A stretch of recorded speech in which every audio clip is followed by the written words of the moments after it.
If you think money will fix regret, you're already too late. I've watched people become comfortable and miserable at the same time. I've watched smart people protect their bank accounts while quietly wasting their lives. And I felt it myself, the cost of learning certain lessons after you've already paid the price. Here's the uncomfortable truth. The most dangerous mistakes aren't the ones that lose you money. They're the ones that steal your time, your health, and your clarity while you think you're being responsible. Set up the pain and stakes. Most people watching this are trying to be careful. You save, you avoid big risks, you delay decisions, you remind yourself later when I'm more secure. And it sounds reasonable, responsible even. But that mindset hides a quiet trap. I've seen people spend 30 years preparing for a future they never fully live in, always waiting for certainty, always optimizing for safety. And by the time they look up, the window they were protecting for is already closing. If that makes you uncomfortable, good. It should, because it means this is about you. Reframe and big promise. Here's what I learned too late, and the hard way, after decades of building companies, losing everything more than once, and watching what success actually costs. Money is not the main scoreboard. Time is. By the end of this video, you'll understand why being careful quietly destroys more lives than failure ever did. Why waiting feels smart, but compounds regret. And how to make decisions that don't just protect your future, but make it worth arriving at. Big lessons. Lesson 1. I treated time like it was renewable. For a long time, I acted like I could always fix things later. More time later. More health later. More relationships later. That's a lie successful people tell themselves, because they're busy. Here's reality. You can make more money. You cannot make more mental sharpness. You cannot rewind neglected relationships. You cannot buy back energy you spent grinding on things that didn't matter. Practical takeaway. Start asking one brutal question before big decisions. Would I trade 1 year of my remaining life for this? If the answer is no, stop pretending the trade is worth it. Lesson 2. I confused endurance with progress. I believed if I could just endure longer, work harder, push through, I'd eventually arrive.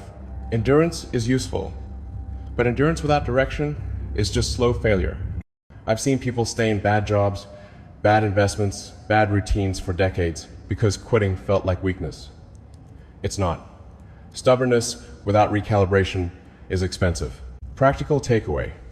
Every year, audit one thing you're tolerating that's clearly not working.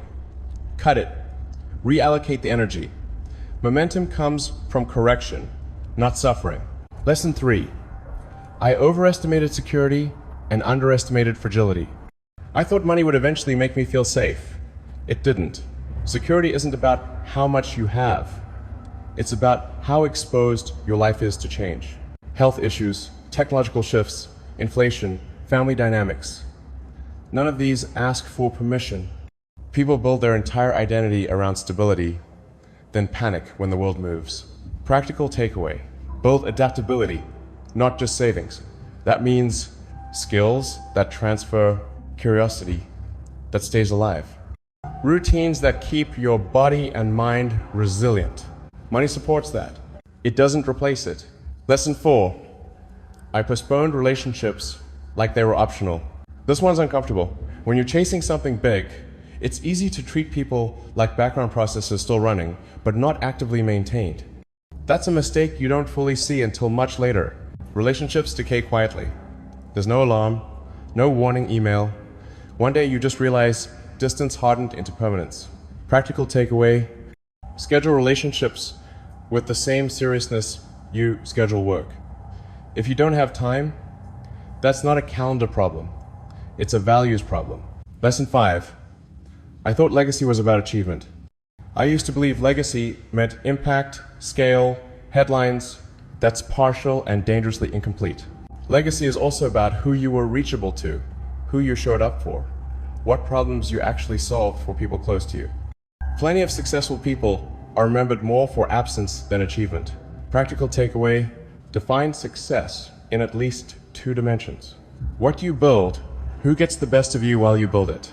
If one grows while the other collapses, you're not winning. Myth-busting segment. You've been told saving more always equals responsibility. That's wrong. Hoarding without purpose is fear, not wisdom. You've been told retirement means rest and security. That's outdated. Prolonged disengagement accelerates decline mentally and physically. You've been told risk should shrink as you age. Wrong again. Blind risk should shrink. Calculated adaptation becomes more important than ever. Checklist. If you remember nothing else, remember this. Don't protect a future you won't enjoy. Here's a simple checklist. Subtract obligations that drain life, not just money. Align money with energy, health, and freedom. Invest in adaptability, not just assets. Repair relationships early, not nostalgically. Move before certainty arrives. It never fully does. The hardest lesson I learned too late is this. You don't regret working hard. You regret delaying life while pretending you were being prudent.